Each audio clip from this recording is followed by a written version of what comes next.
The night of the gala arrived like a storm I hadn't prepared for.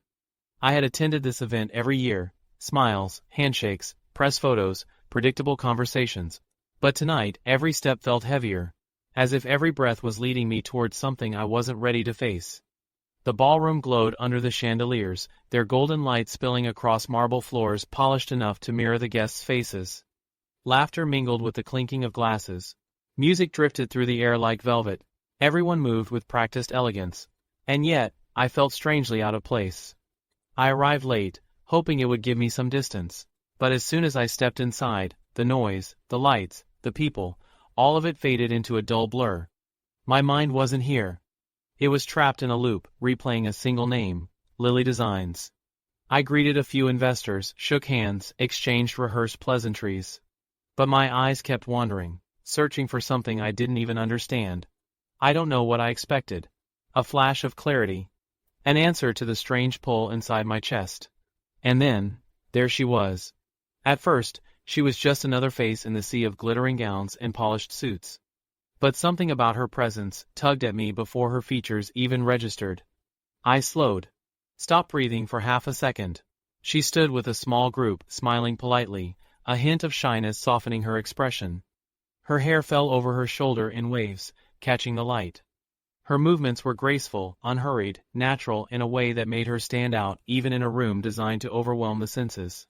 And then it hit me. Her profile. Her eyes. That gentle tilt of her head, my heart flipped. She looked like Mia. Not identically, but there was something undeniable. A softness. A warmth.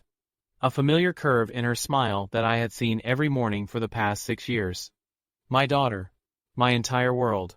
Was it a mistake? A coincidence? A cruel trick of the mind? I tried to dismiss it, but my chest tightened with every breath.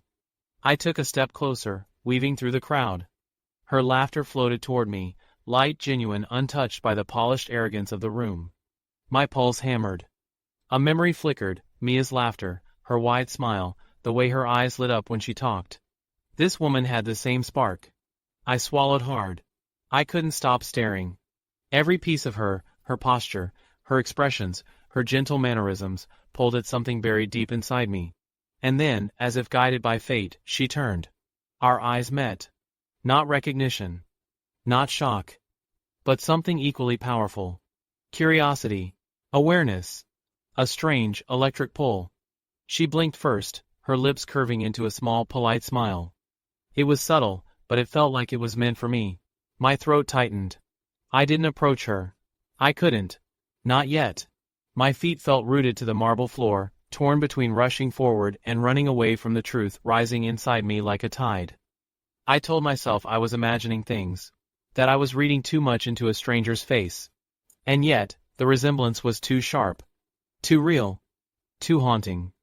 I spent the rest of the evening pretending to network while my eyes kept searching for her in the crowd. I caught glimpses, the brush of her dress, the tilt of her head as she listened. The way she pushed her hair behind her ear. Every detail twisted deeper into my thoughts. I didn't have answers, only questions. And a growing certainty that tonight was not an accident. This was the beginning of something bigger. A thread pulled loose, unraveling the careful life I had built. And I knew nothing would remain the same. I stepped into the gala with a steady breath. Though my heart trembled beneath the surface. I had attended countless business events, but tonight felt heavier. The invitation had held something more than opportunity. It felt like a doorway, and walking through it felt like crossing into a part of my life I had forgotten. The ballroom glittered with elegance, chandeliers casting warm light. Tables lined with crystal glasses, the air filled with soft music and laughter that rose and fell like waves. People moved gracefully, wrapped in silk, suits, and confidence. But none of it felt like my world. I smiled at a few acquaintances. Exchanged pleasantries with executives who pretended to remember my name. But inside, a quiet tension coiled in my stomach. Something was coming. I didn't know what. I told myself to relax, to blend in and get through the evening. My mind drifted back to my studio. To designs waiting on my table, to the comfortable chaos I understood far better than the opulence around me. And then, a presence brushed against my awareness. A man. I didn't know why I noticed him. He wasn't the loudest or the most charismatic in the room. But something about him felt unmistakably different, like a stillness in the middle of noise. I saw him leaning against a column, scanning the crowd with a quiet intensity that seemed out of place in a room full of forced smiles. He didn't look lost. He looked unsettled, as if he were searching for something he wasn't ready to find. And then our eyes met. Just for a heartbeat. It was enough. A strange shiver swept through me, not fear, but something eerily familiar. His gaze was steady, probing, almost as if he were trying to place me or remember me. I looked away first, my breath catching in my chest for reasons I couldn't explain. I tried to dismiss the moment, focusing on the people around me. But my mind kept drifting back to him. His expression, the heaviness in his eyes. The soft uncertainty behind them. It felt like I had seen him before, not in a literal sense, but in the way certain moments feel familiar even when they shouldn't. All evening, the awareness of him hovered at the edge of my thoughts. When I moved, I felt him there in the periphery.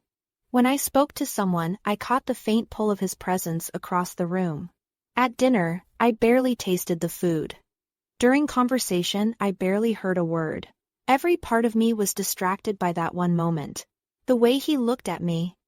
It was as if he saw something in me he wasn't expecting. As if my presence stirred something in him too. I stepped out to the balcony at one point, letting the cool air touch my skin, trying to steady my thoughts. But even then, the memory of his gaze followed me like a whisper. I couldn't shake. I didn't speak to him. He didn't speak to me. And yet, it felt like something had passed between us. Something real. Something unspoken. Something that had been waiting. A thread. Thin, invisible, but powerful enough to pull at the edges of my heart. I didn't know what it meant. I didn't know what would come next. But I knew one thing with unsettling clarity. This wasn't coincidence. And whatever connected us tonight was only the beginning.